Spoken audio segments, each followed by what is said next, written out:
This is the story of my change of heart on programming and software-based tools for math and physics and engineering and that sort of stuff. I'm going to start out at my cousin's house in fall of 2013 when I was sitting on her couch talking to her fiance, who's a PhD atmospheric scientist. We were talking about computers and being stuck behind a desk and in a cubicle and how, we'd both rather be outside. But Eric spends all day on his computer doing simulations and writing code and adjusting code for models of planets and such, atmospheric science stuff. And I said, I don't know if I could do that. And he said, well, everybody ends up stuck behind a computer. It's just whether or not you could do something interesting and how much freedom you have. He says, I pretty much work from home, don't have to go into my office. I respond to colleagues on email, and I get to ski every powder day that I want, for the most part. And I said, I understand that, but I just don't know if I could be stuck behind the computer. Previously, I had taken my Intro to Engineering classes at Virginia Tech when I was an engineer, and really hated the MATLAB component of one of the courses. MATLAB is programming, and it's a math program, but you write code in MATLAB kind of like you would in C++, but it's slightly different. I didn't mind the CAD software because that was just precise drawing on the computer. I thought, okay, this is okay. It's not real computer work, but gosh, the programming is terrible. It's boring. You're stuck behind and tied to this machine.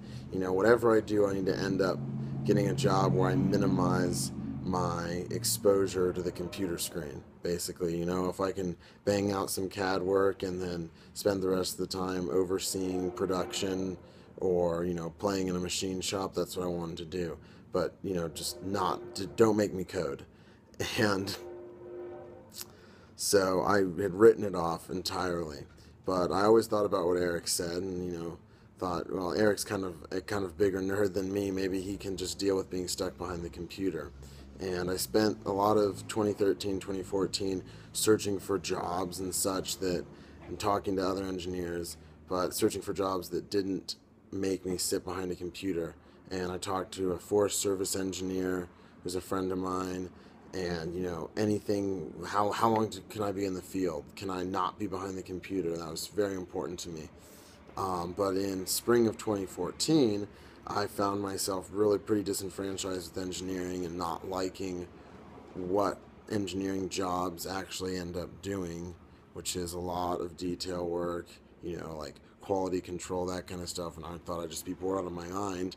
And as much as I hated math my whole life, I just really never realized I never really gave it practice. And once I started practicing my differential equations class, I realized I actually liked math quite a bit. And so I made the switch to math major.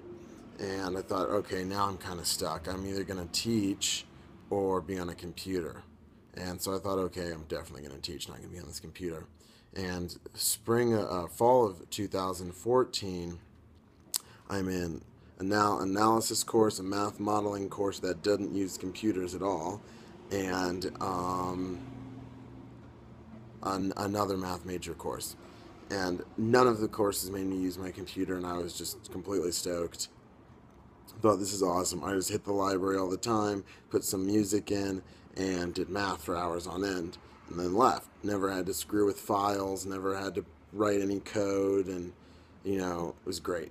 So, spring of 2015, though, I'm stuck in Intro to Scientific Computing. And I'd really liked my math modeling course and thought about taking the applied track for math, because math majors have to choose either applied analysis or algebra track as sort of their junior senior depth courses. And so I wanted to do the applied track, but I just didn't know if I could stomach the computing. And so I start off and I'm thinking, okay, I just need a C to pass this course. I just need to get through it.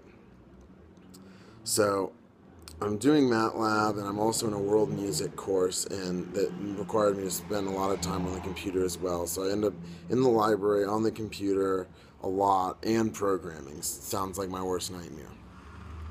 But I finally realized I need to force myself to learn MATLAB if I'm going to do well, and it's just a skill that I'm going to have to learn. So I kind of begrudgingly forced myself to learn MATLAB, and start doing well at it. And I actually realized I picked it up pretty quickly, and it's like a language. And you can, with all this code, you can just make your math do whatever you want. You can have a complex problem and outline it and show your audience, whether it's another mathematician, or if you're explaining maybe some biology, some sort of math related to biology to a room full of ecologists and biologists who don't understand the high level math quite as much. You can use code and programming and computer programs to illustrate everything and to make sense of your math for other people. It's not just the stereotypical scrawlings on a chalkboard. You can actually, come up with graphs and simulations quite easily.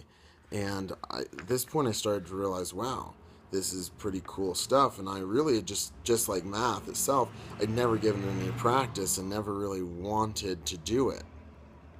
And just kind of did what I could and pushed aside, do I need to do the assignment? But now I was realizing, this might actually be the key to freedom. So not only are you not stuck in a lab or an office, but you have your computer and you can do whatever you need to do on it. You can theoretically, in my mind, I'm thinking, man, I can go work out of the back of a van and do my thing and then spend my nights doing consulting math work, doing website design or programming or fixing code or actuarial consulting, and none of my clients would ever have to know that I don't have an office. I could live anywhere. I could live nowhere. I could travel around and do this. And at that point, that was sort of a turning point for me, and I realized this isn't bad. It's not that I'm going to be stuck behind a computer just slaving away in a cubicle, but if you actually learn to master these tools, you have quite a bit of freedom to do what you want and to work with anything. You can, apply the mathematics in a much easier fashion to so many more problems if you just understand how to use some of these programs, these web-based tools, this multiple code languages and whatnot. And so the program MATLAB ended up being something that I just outright detested, never wanted to touch again, to something that I actually enjoy and think is pretty cool. And so it's really a transformation for me from when I was younger to now.